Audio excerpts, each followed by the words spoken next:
آج کی آیت۔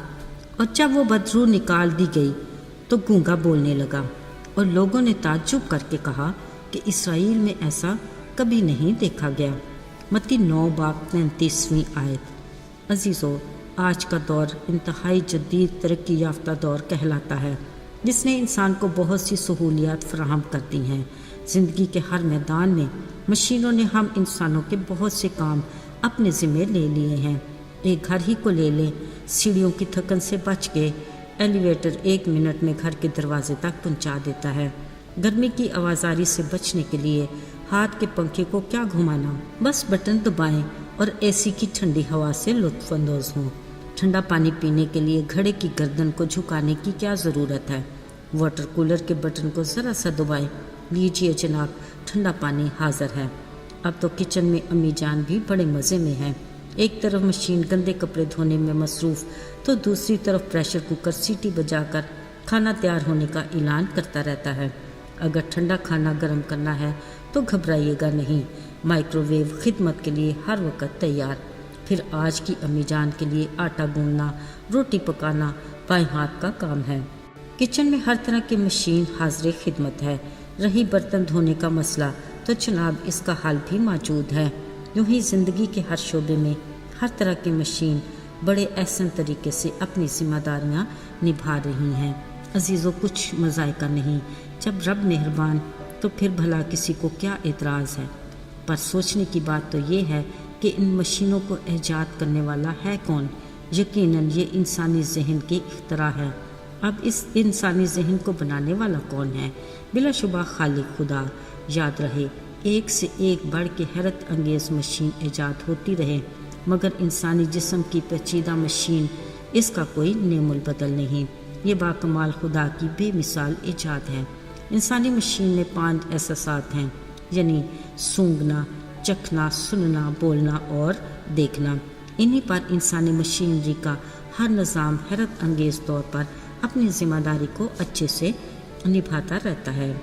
ہمیں خود سے کسی بٹن کو دبانے کی ضرورت نہیں۔ تخلیق کرنے والے نے اپنی حکمت سے ہر نظام کو اپنی مرضی کے تابع کر رکھا ہے، جو خود سے ہی چلتا رہتا ہے، جو خالق خدا کا بڑا فضل ہے۔ مگر ان نعمتوں کے لیے شکر گزاری کے ساتھ احتیاط کی بھی ضرورت ہے۔ عزیزو، کلام مقدس میں ایک ایسے شخص کا ذکر ہے جو گونگا تھا، یعنی بول نہیں سکتا تھا، جس کی وجہ ایک بدروح تھی۔ ایک دن یسوع اپنے شاگردوں کے ساتھ کہیں جا رہے تھے کہ لوگ ایک گونگے کو پکڑ کر یسوع کے پاس لائے۔ اس کے نہ بولنے کی وجہ وہ بدروح تھی جس نے اسے جکڑ رکھا تھا۔ یسوع نے اس سے کچھ پوچھے یا کچھ کہے بغیر اسے بدروح کو نکالا۔ کلام میں لکھا ہے کہ وہ بولنے لگ پڑا۔ عزیزو، کچھ پل کے لیے اس منظر کو اپنے خیالوں سے نکال کر نگاہ میں لاتے ہیں۔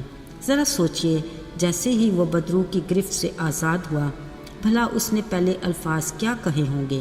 یقیناً اس نے اپنے شفا دینے والے کا شکریہ ادا کیا ہوگا۔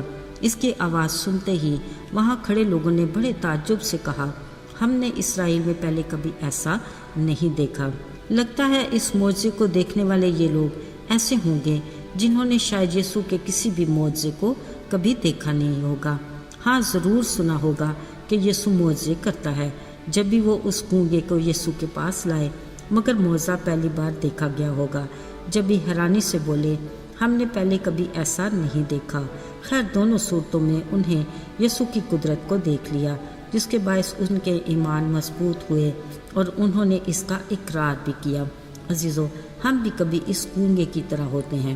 ہمارے باقی کے 4 احساسات یعنی سونگھنا، چکھنا، سننا، دیکھنا اپنی جگہ پر قائم رہتے ہیں اور کام کر رہے ہوتے ہیں، مگر ہم بول نہیں پاتے، کیونکہ ہم اپنے گناہ کے باعث اپنے بلیک میلر ابلیس کے ہاتھ مجبور ہو جاتے ہیں۔ وہ ہمیں کہتا ہے کچھ بولنا نہیں، کیونکہ تم جس قدر گناہ گار ہو، اب تمہاری سنوائی نہیں ہو سکتی۔ یوں ہم اپنے آسمانی باپ کے سامنے جانے سے اور بولنے سے کتراتے ہیں اور اپنے گناہوں کا اقرار کرنے کی ہمت نہیں کر پاتے۔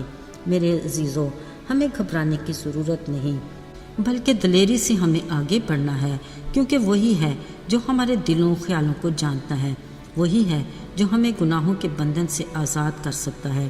تاکہ ہم اپنے گناہ سے آزادی کے لیے اس کا شکریہ ادا کر سکیں، کیونکہ وہ معاف کرنے اور ناراستی سے پاک کرنے میں سچا اور عادل ہے۔ اپنے لبوں کو کھولیں اور اس کی حمد و ثنا کریں، کیونکہ وہ بھلا ہے اور اس کی شفقت ابدی ہے۔ آئیے دعا کریں۔ آئے ہمارے آسمانی باپ، ہم دل کی گہرائیوں سے تیرے شکر گزار ہیں کہ تیرے دروازے ہر وقت ہمارے لیے کھلے رہتے ہیں۔ ہم جب بھی چاہیں تیرے پاس آ سکتے ہیں۔